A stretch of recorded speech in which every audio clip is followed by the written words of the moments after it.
Manager with the Department of Tourism, Culture, Arts, Gaeltacht, Sport and Media. I'm delighted to welcome you all to this very special event. Unfortunately, Minister Catherine Martin is unable to attend and she sends her apologies. However, I'm delighted that Minister for Social Protection, Rural and Community Development and Justice, Heather Humphreys, is able to join us in her stead to officially launch what is a really important part of the final phase of the Decade of Centenaries programme. Mná 100 is a new online women's initiative which highlights the role of women in Irish history, building on some of the great work done heretofore. It has given this department a wonderful opportunity to collaborate with Glucksman Ireland House, the Centre for Irish and Irish American Studies at New York University. And it's my pleasure to welcome our esteemed guests joining us today from the United States, Professor Kevin Kenny, Dr. Miriam Nahan-Gray, and Ciarán Madden, Irish Consul General in New York. Hello there, everybody, and you're welcome.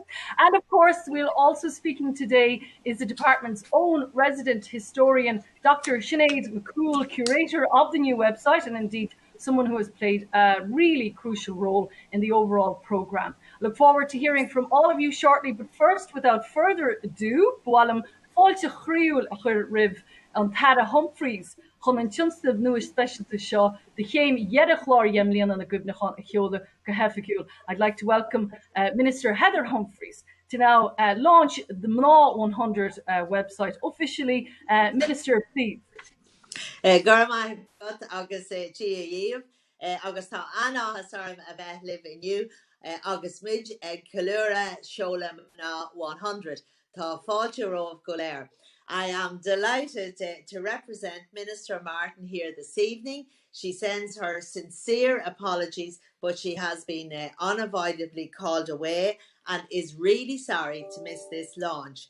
And I know the Mná 100 initiative is a project that is very close to her heart and one in which she has a significant interest and is hugely supportive of. As her ministerial colleague, I'm really glad to be able to step in for her here this evening at short notice and be part of this very important event. And can I just say on a personal note, it's great for me to be back at commemorative events for women. I've had a deep interest in the Decade of Centenaries programme since my time as Minister for Arts, Heritage and the Gaeltacht when I headed up the 2016 Commemorations. Mná 100 offers an invaluable resource for anyone with an interest in exploring the role of women during the revolutionary period. For too long, these women were perceived as background figures, supporting some of the more well-known people of this time. Their voices and influence were unrecognised, and indeed, as we know, they were airbrushed out of the photographs. Some of these women are familiar figures, but many others were unknown or long since forgotten. Yet these women were agents of change in their own right. They were revolutionaries, politicians, thinkers, visionaries, humanitarians and campaigners. They paved the way for generations of women to follow, all driven by ideals of equality, justice, fairness and public service. This new resource presents a wonderful opportunity to document and highlight their many diverse contributions as we witness these women being written into our history books where they rightfully belong. Working collaboratively with our partners, Mná 100 will curate new content grounded in archival collections and primary source material. The project will eliminate women's involvement in all aspects of this transformative period in our nation's history and ensure that their stories are told in an impartial, authentic and sensitive way. The international dimension to Mná 100 is both engaging and enlightening. A little later on, we will have a short clip from Toward America, a specially curated film which draws on original research and images sourced from collections in Ireland and the United States. It tells the story of the women who came together to bring international attention to the devastating impacts of the ongoing conflict in Ireland a century ago. And I really would like to take this opportunity to acknowledge the generation of the women's families who donated items from their private collections. And it is so fitting that we celebrate the launch of Mná 100 this evening here at home and with our friends in the Centre for Irish and American Studies at Glucksman Ireland House in New York. So you're very welcome, and I'm delighted that Kieran Madden, Ireland's Consul General in New York, can join us this evening, together with Miriam Nyan Gray and Professor Kevin Kenny. Mná 100 is a continuation of the work which began in 2016, and that arising from a broad programme of community engagement and consultation led by Minister Martin's department. Various signature activities under the Ireland 2016 programme commemorated the role of women in the events of 1916, and these included a dedicated state ceremonial event with President Higgins on International Women's Day, as well as the development of a significant body of work curated by Dr. Sinead McCool. This important work included a new travelling exhibition titled Women of 1916, Mná 1916, together with a companion publication grounded in a new scholarship. The work is now shared with the Mná 100 website. More recently, new academic research by historians has transformed our thinking, making the narrative more complex, but richer and more authentic in its complexity. Led by the findings from the Military Pensions Archive, whose work is still ongoing, the research has underscored the importance and the documentation of the dismissal of the role of women in the revolutionary period. We have had so many opportunities since 2016 to ensure that this new momentum and focus on the role of women during the formative years of our country does not diminish.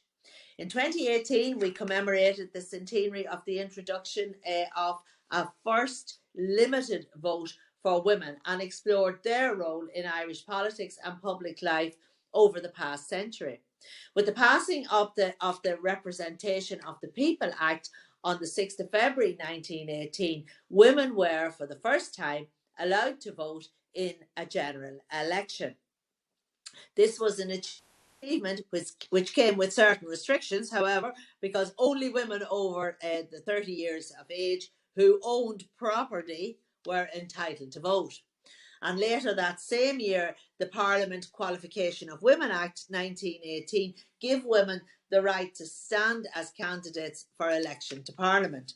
To mark that centenary year, the Houses of the Oireachtas developed a rich programme to celebrate these important milestones, Vótáil 100.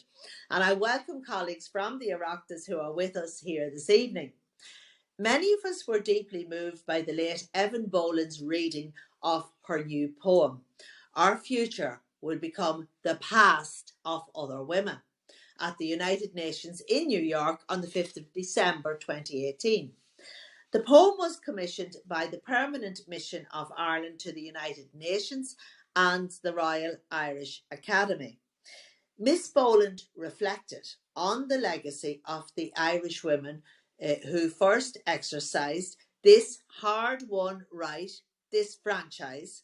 She honoured each of these women who have walked this journey before us, noting that as we mark these 100 years, we will not leave you behind.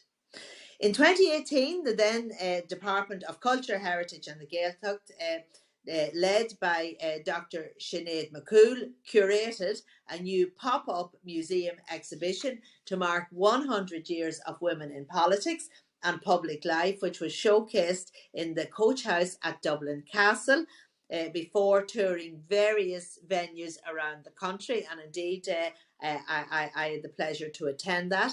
And I would like to compliment Sinead on her commitment and her dedication to ensuring the full story of women in Irish life is told and recorded. Mná 100 offers a narrated virtual tour of the pop-up exhibition in English and Irish, allowing viewers from around the world to navigate through the decades at their leisure. With the launch of Mná 100, we are now embarking on a new chapter to mark the final phase of the Decade of Centenaries. The project will focus on forthcoming centenaries, exploring the experiences of women in the context of the events leading to the Truce of July 1921, partition, the Anglo-Irish treaty negotiations and debates, and with the signing of the treaty, the outbreak of the Civil War. Women's experiences of and involvement in these transformative events will be documented, explored, and illuminated by podcasts, webinars, articles, and much more. The loss and violence suffered by women during this distressing period in our shared history will also be acknowledged. I can speak for Minister Martin too when I say that we are very grateful to everyone who has so generously contributed to this resource, giving up their time and opening up new material which is now, for the first time, freely accessible to the public on this platform. On behalf of Minister Martin, I would like to express my deepest appreciation, particularly to the families of these women, for their kindness in sharing personal archives and memories to give us valuable new insights and perspectives. We all hope that Mná 100 will become one of the greatest legacies of the Decade of Centenaries programme, and I am so pleased that all of these women are taking their rightful place in history. The contribution of women to the political, economic, educational, social and cultural life and well-being of the state has never been more important, and yet women today still face challenges and inequalities. Mná 100 offers all of us a timely opportunity to reflect on and critically assess our republic through the gender lens and the values of the 1916 proclamation, looking at equality, inclusion and diversity. So I would like now to show you a short clip which will hopefully inspire people to engage with this new resource. And I hope you enjoy it. Go raibh míle maith.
Well, so that was just a little glimpse of the wealth of wonderful material available free to the public now on mra100.ie, which I am happy to say is now officially live.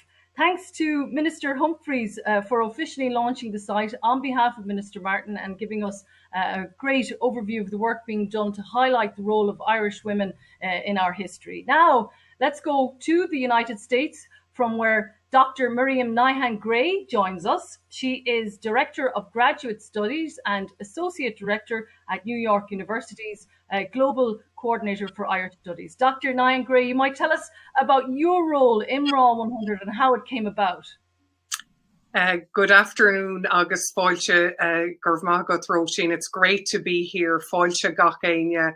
And may I just say, Minister Humphreys, it is an honour to be on this virtual platform with you. And we hope that at some point we can welcome you back to New York. We met you in 2016 as part of those commemorations, and we're thrilled to be on this virtual platform with you today. Here at NYU Centre for Irish Studies, Luxman Ireland House, we are really thrilled to be involved in the official launch of Mná 100. These types of public humanities initiatives are at the very heart of what we do at NYU. And in that sense, we are very well aligned with the Decade of Centenaries programme. In the past few years, we have recommitted ourselves to excavating the transatlantic networks and spaces in which the new Irish state evolved. And this has led to very fruitful collaborations across the Atlantic with scholars and with institutions. We have learned by doing how helpful it is to share resources and to engage in conversations that add more perspectives to our understandings of the past. How we might interpret something in Dublin might be different to how it would be read, for example, in a New York setting.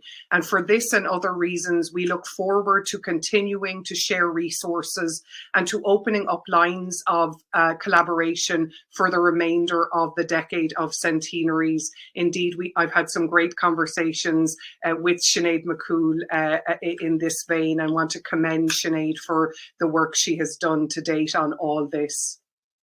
Today's subject represents a fascinating time in American history in how it related to Ireland, and the work that we've done at New York University in recent years shows that Ireland really mattered in the American setting, well beyond the Irish American ethnic population. We sometimes think that it's only Irish Americans who are interested in Ireland. And if you read American history at this period in time, there are numerous ways in which you see how significant Ireland and what was happening there was. The Easter Rising, for example, had made headlines across the United States, as had the ensuing Troubles, and then the death of Terence MacSweeney, for example, had dominated American newspaper headlines as well. In other words, ordinary Americans who engaged with the world around them could easily tap into reporting on Ireland and the struggle it was involved in. And the evolution of, for example, the American Committee on Conditions in Ireland and the American Committee for Relief in Ireland, and the rather mercurial figure of Dr. William Maloney, are really fascinating to contextualize. And again, I want to commend the work of Sinead McCool and her team in terms of shedding light on these developments in the transatlantic context, and indeed the White Cross. One of our MA students, Kellyanne Reynolds, did a wonderful study of Dr. Maloney under the direction of my colleague Dr. Marion Casey a couple of years ago. And Kellyanne made a remark in her thesis which gives us context on the interest of Americans in Ireland. She remarks about people who were not of an Irish background, and I quote, who sympathised with the plight of the Irish in the quest for independence due to an overarching progressive ideology that involved anti-imperialism, pacifism, self-determination, racial equality, civil rights, freedom of speech, and so forth. Now, scholars of Irish America will easily spot cleavages in terms of what's going on there, in terms of who is representing the Irish American voice. And it is precisely this unraveling and reinterpreting that is exciting for us to explore through the work of the Decade of Centenaries. The focus on the agency of women through Mná 100 is something we're really excited about. Advocacy around Ireland coincided with the decades-long fight to win the right for vote for women in the United States as well, of course, and the intersectionality and global reach of the actors in these spaces is something that we find here at NYU is yet to be fully mapped out, and tools like Mná 100 are really, really all the more vital in this space. We look forward to more collaboration and congratulate all involved in this very important outreach initiative, and look forward to many more conversations. Gur míle maith. Gur míle maith, Dr. Nian Gray, for that wonderful insight into the transatlantic collaboration that went into getting Toward America to fruition, and it'll be great to see how that work will develop into the future. We're now going over to the director of Glucksman Ireland House, which of course is the Centre for Irish and Irish American Studies at New York University. Professor Kevin Kenny, thank you for being with us today on this special occasion. I'm sure, Professor, you would echo a lot of what Dr. Nian Gray said there about the importance of collaboration on commemorations. Yes, indeed. Thank you, Roisin, and thank you, Minister Humphreys, and the team that put together the programme for today. The partnership between Glucksman Ireland House and this programme, I think it's just a perfect fit for the kind of work we do. So we're delighted to participate in the launch of Mná 100. It's an important online initiative in women's history, which, as Minister Humphreys mentioned, is part of the final phase of the Decade of Centenaries programme. Glucksman Ireland House at New York University is, I think, especially well placed to contribute to the Decade of Centenaries through our teaching, our research, and our public programming.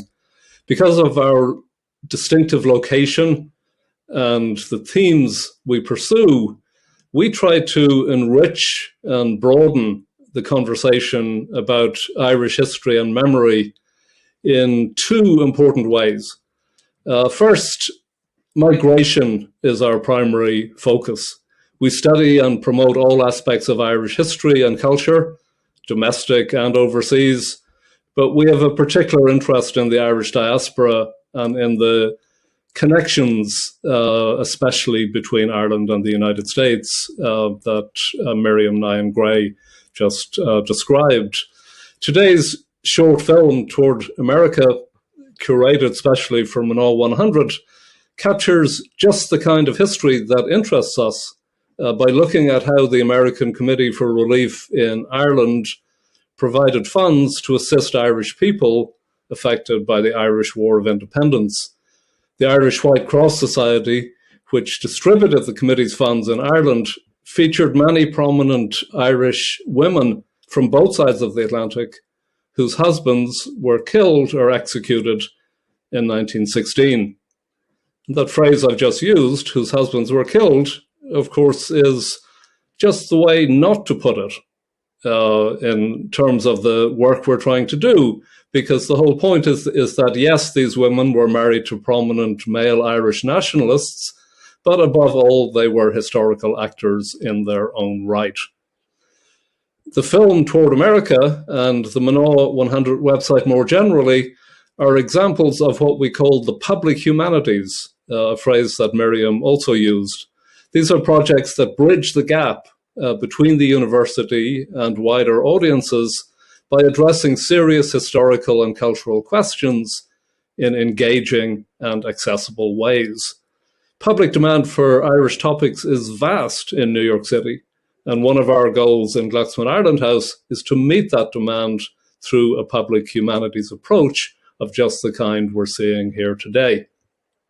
Secondly, a big part of our work in Ireland House is to expand the meaning of Irishness and the scope of Irish history. Until the 1980s or so, Irish American history was told mostly as men's history. Over the last 40 years, historians have recovered the lives of Irish and Irish American women as servants, garment workers, labour activists, pacifists, suffragists, and nationalists. We've also opened up the field of gender, how social meaning is constructed as feminine or masculine, along with the complex field of sexuality. The history of childhood is another burgeoning field. And my colleague Miriam Nyan-Gray, as mentioned, has launched a public humanities initiative called Black, Brown and Green Voices to record the life stories of Irish and Irish American people of African and African American heritage. So many stories remain untold. The Mná 100 website, by exploring the hidden or silenced lives of Irish women, opens out onto a fascinating and rich field of historical inquiry. So it's a great pleasure to be here, and thank you. Thank you so much for that, Professor Kevin Kenny. Well, we're going to stay in New York now and crossing over to the Consul General of Ireland in New York, Ciarán Madden. Ciarán, just listening to Professor Kenny, it's clear that there's a lot of activity in the field of Irish American studies, and presumably that promotes transatlantic relations too, which is a good thing. Thanks, Roisin. I suppose I can start by thanking Minister Martin and her department for making today's event possible, more importantly, making the Mná 100 possible, and thank Minister Humphreys for joining today and welcoming her back to New York virtually. Hopefully we can do so in person before too long. Yeah, go back to your question. Celebrating the transatlantic dimension of the Decade of Commemorations is essential. The relationship was fundamental 100 years ago, and it's fundamental now. I've served here for nearly 4 years in New York, and I'm struck all the time by just how well Irish America and Irish Americans know this history and how closely they hold it. Not just the whole history, the history of Irish America in Ireland, but the whole history of Ireland. And frankly, I've had to brush up just to stay credible with them.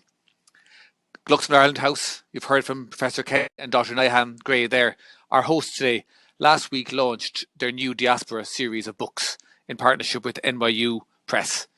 The first book was released last week and they have a strong pipeline. And on the dust jacket of that first book, America and the Making of an Independent Ireland by Professor Francis Carroll, you saw it earlier over Miriam Nyhan's shoulder. The NYU Press argue that the existence of the state of Ireland depended on considerable effort and interventions by Irish Americans and America at large. That was true. The book backs up that claim.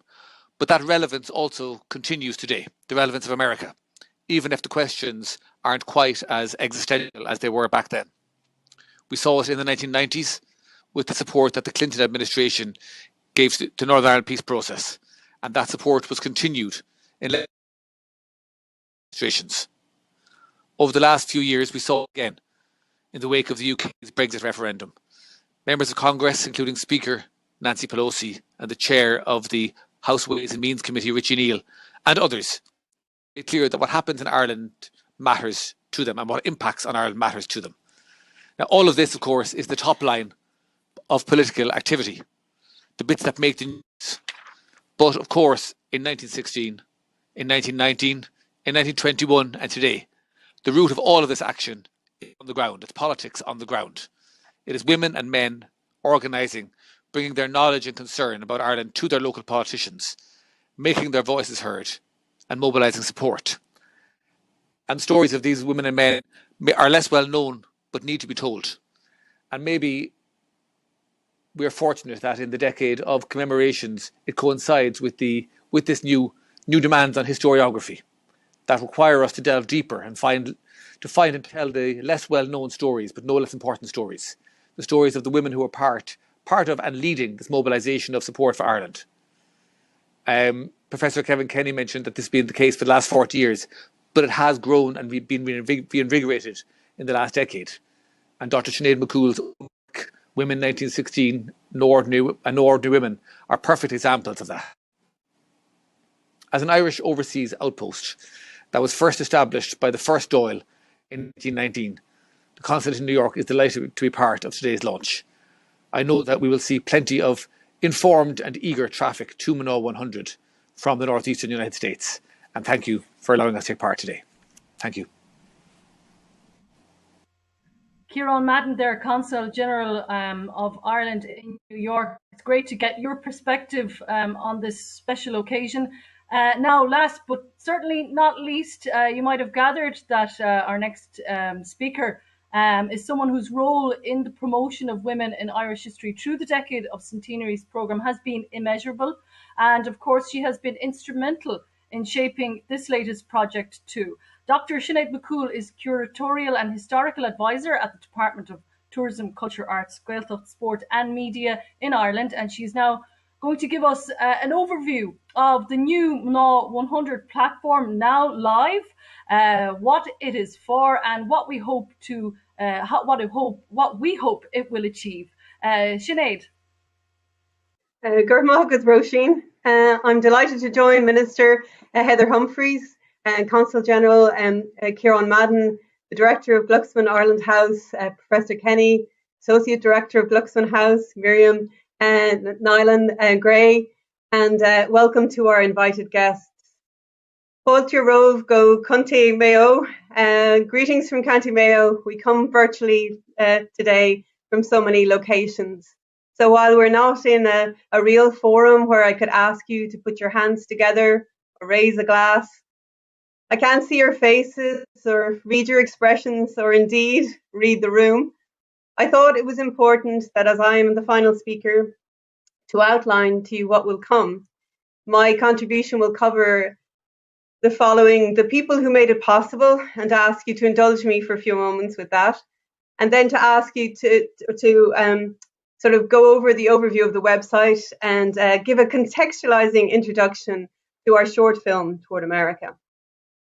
Our proceedings this evening will end with a short excerpt from that film, as you've heard. And of course, we continue to ask you to go to Mná 100 and engage with us on social media, if you would, at hashtag Mná 100. Coming together virtually brings opportunity to transcend physical distances and opens up vistas of opportunities. And they place us, as I would think, as close as neighbours.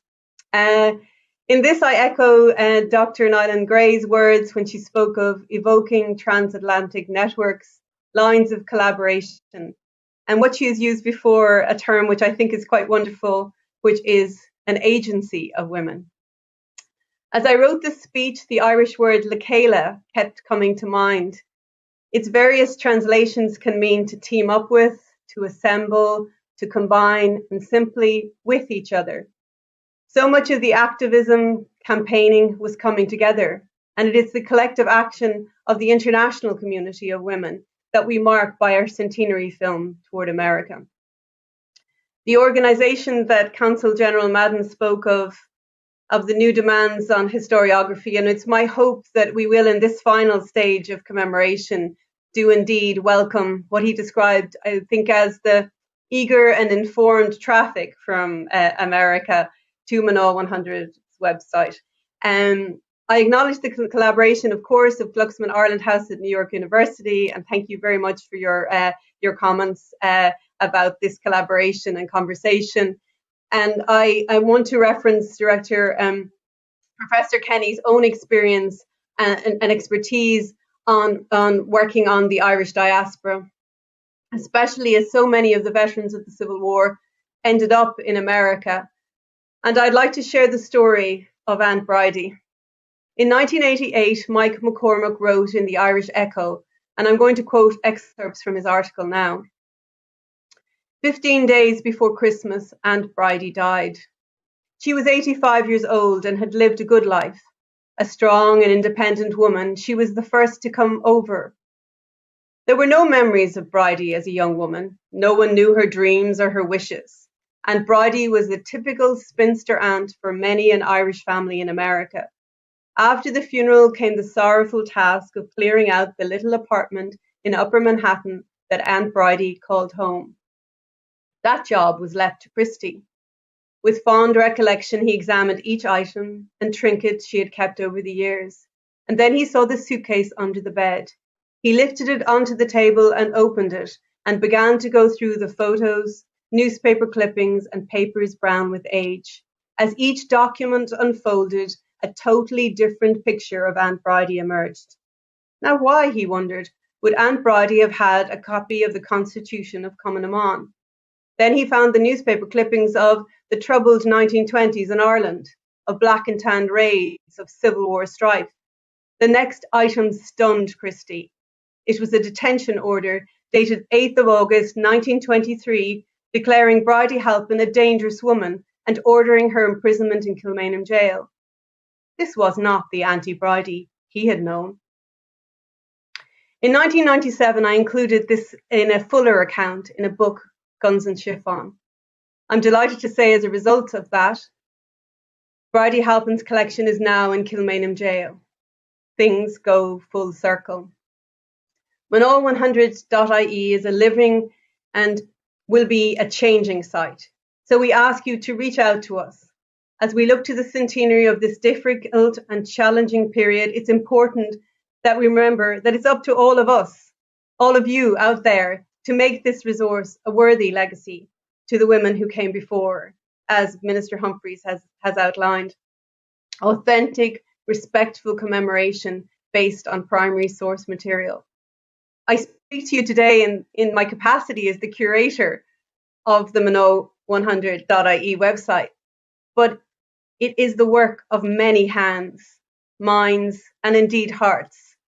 And for my internal colleagues in the commemoration unit, thank you so much for your dedication to this work. And I speak for all of us when I say how grateful we are to all the people externally who helped us create this resource. I acknowledge many people in the audience this evening who have been part of the creation of this online resource. Without them, it would not have been possible. And I talk to the families of the descendants of the participants of this time. Throughout my career as a historian, working in the public realm, marking this 30 years, I have shared the generosity of so many of the descendants of those women who took part in this seminal period in our history, who have given access to their private archives, their treasured family photographs, their letters, their personal memories, some of which are shared for the first time on this website. New primary resources provide a unique insight into the lives of these women and allow us to draw out their stories to ensure that their contribution will be made so this revolutionary period is remembered. A key part of the programme has been the local authority network and the Decade of Centenaries coordinators, many of whom join us this evening. One of the sections of the website is our partnership with Limerick City Council and their library service. I acknowledge the support of Damien Brady and Tony Storan and Dr. Matthew Potter. And thank you to Dr. Sean Gannon for his absorbing photo essay on the curfew murders. It's to the national cultural institutions that we turn for the record, the keepers of those collections, the librarians, archivists, educators within those institutions, that outside the classroom educate a next generation in the importance of remembering. We're delighted to be sharing with you in the coming weeks our first Mná100 Centenary podcast with Catherine McSharry, Deputy Director of the National Library, Elizabeth McAvoy, Archivist and Outreach Officer of the National Archives, Brenda Malone, Curator of at the National Museum of Ireland, and Helen Beaumont of the Education Department, also at the National Museum of Ireland, and Niamh Baker, National Museum, Northern Ireland, who also shares her story of the work in the Ulster Museum as part of our podcast. Many of you will know that the Minister's Artist in Residence programme is now in our national cultural institutions. And indeed, the recipients of the Markovitz Award, we hope that our website will be a resource and a platform for them also. Through Mná100, we introduce you to the stories of Irish women who took part in the events 100 years ago and in the 100 years to the present day.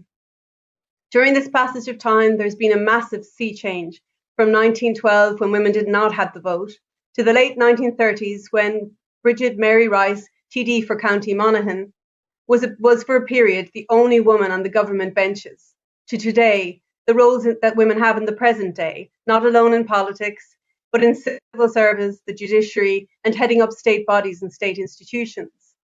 On this website, you'll see a 100-year journey that women have taken, documenting the actions of individuals and the collective actions of groups. Commemorations, in the 1920s, Mná na Publiachta, the Blue Blouses in the 1930s, the Irish Housewives Association and the Lower Parts Council in the 1940s, the National Association of Widows formed in the 1960s, the Women's Political Association, as well as other groups such as Cherish and Irish Women United formed in the 1970s, the 1980s and 1990s. Many groups began to formalise their structure to obtain government funding, such as LOT, Lesbians Organising Together. In the decades of the 20th century, the Houses of the Oireachtas had the Group 84 formed to agitate for women in politics. This agitation continued, and in 2017, our own Minister Martin formed the Irish Women's Parliamentary Caucus, a cross-party forum to address issues predominantly affecting women. What we hope is that mná100.ie will bring the stories of these women to new audiences through mediums of film, podcasts, articles, exhibitions, photo essays, and webinars. The website will offer another online primary source to serve as a resource for people of all ages. I now turn to the film Toward America. As we will be just sharing part of this film this evening, I will now set the scene. In the early months of 1920, prominent Americans came together to bring international attention to Ireland's campaign for independence. One of the key people who masterminded the establishment of the American Committee for Conditions in Ireland was already mentioned. Dr. Maloney, a Scot, who was Professor of Nervous Diseases at Fordham University, New York. As Dr. Nyland Gray has explained, that there's a link to New York University in the work of Kelly Ann Reynolds. She has written an article in Century Ireland, and she tells us there that Maloney described himself as a nobody in the movement. But as she explains, he was one of the most complex characters of the Irish Revolution. A recipient of a military cross when he served with the British Army, he joined Oswald Garrison Villiard, editor of the New York's newspaper, The Nation, to make an appeal for a committee of 100 fair-minded citizens to take up the cause of Ireland. 150 eminent men and women responded from 36 states. The objective was to place the Irish case before the tribunal of the civilized world. Senators, leaders in their fields joined, including the owner of the Nation newspaper, Oswald's mother, Helen Frances Garrison Villiard, who'd been a member of the National Convention for Women Advocating Equal Suffrage and a founder of the Women's Peace Society. Our short film, Toward America, tells the story of the women of the committee and how their advocacy helped to amplify the cause of those suffering Irish during the War of Independence, especially the women and children. One of the first people approached to join the American Committee on Conditions in Ireland was Jane Addams, reformer, advocate for the poor, educationalist, suffragist, and a founder of the American Civil Liberties Union and president of the Women's International League for Peace and Freedom.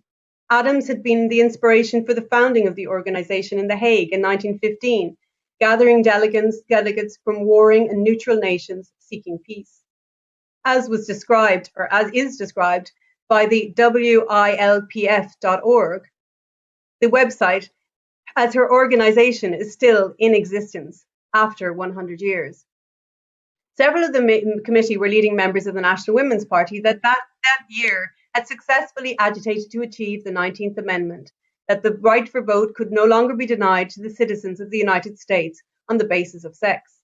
Those who advocated including Alice Stone Blackwell, chief editor of the Women's Journal, Zonda Gale, famed novelist, journalist, short story writer, and playwright, who would go on to win the first Pulitzer Prize for drama, Mary Austin, famed author, who wrote a number of books, including A Woman of Genius.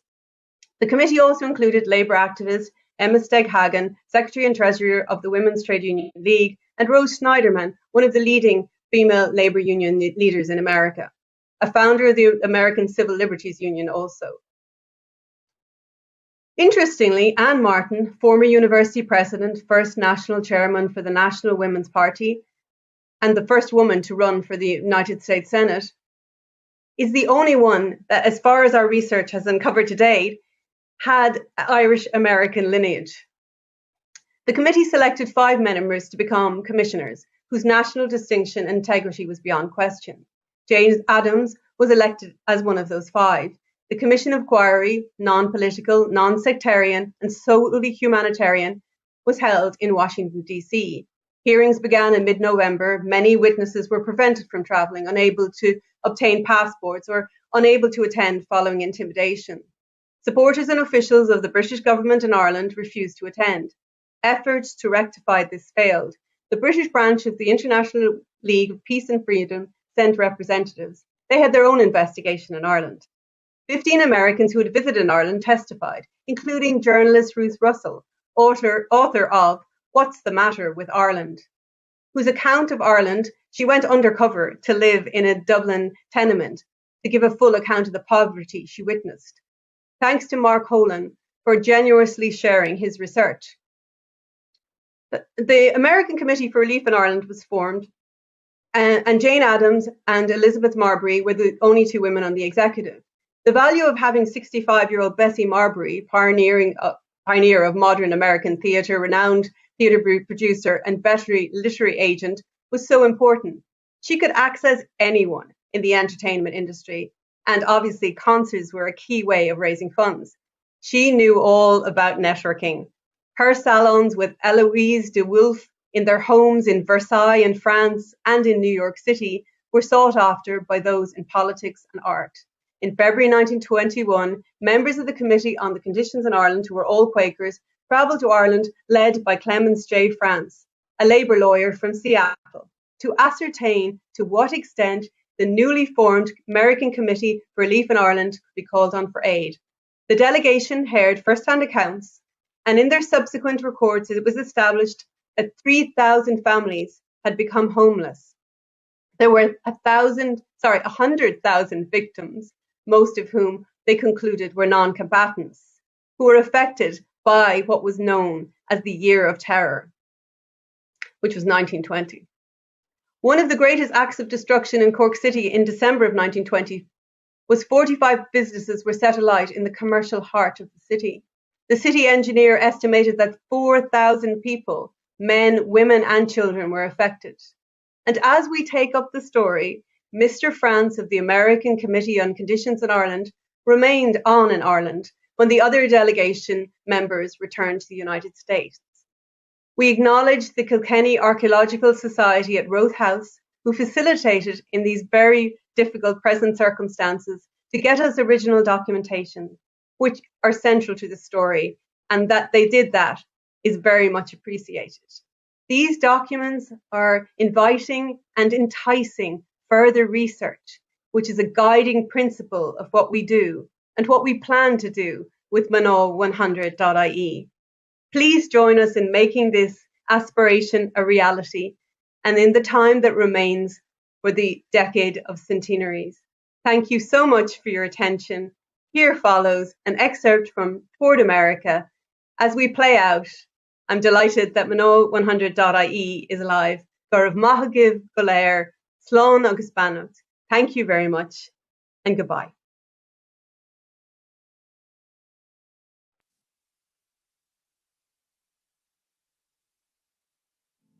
In March 1921, the Commission on Conditions in Ireland reported, and the American Commission for Relief in Ireland launched their appeal on St. Patrick's Day. President Harding wrote, "The people of America will never be deaf to the call of relief on behalf of suffering humanity." Fundraising drives began across 48 states. The Friends of Irish Freedom assisted in California and elsewhere, as did other Irish American groups, such as the American Association of the Irish Republic. In Dublin, the Irish White Cross Society was founded in February 1921. This became the organization that distributed funds raised in America and elsewhere, reported to be $5 million. Mr. France remained on in Ireland when the delegation returned to the US.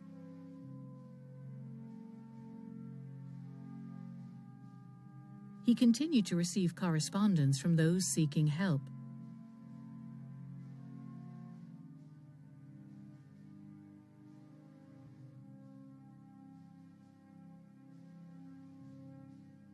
The White Cross Board of Trustees had representatives from many religious organisations.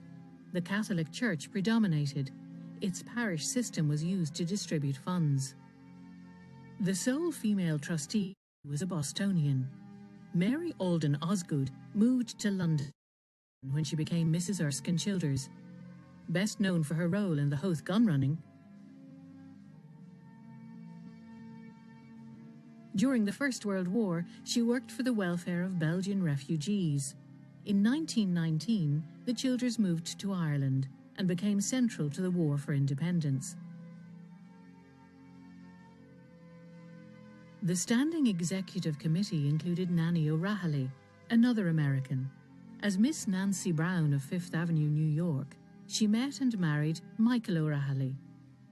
The O'Rahilly was killed in the 1916 Rising.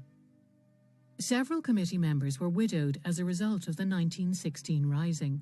Maud Gunn McBride, Anya Chiant, Kathleen Clark, and Hannah Sheehy Skeffington. The White Cross funded school meals for children and the Dublin workrooms, where women were employed making clothes. A special committee was set up to look after orphans. For 27 years, Room 7, located at 27 Dawson Street, Dublin, was where Anya Chiant guided over 1,000 children to adulthood, administering, mothering, guiding and admonishing, year after year with wisdom, knowledge and sympathy.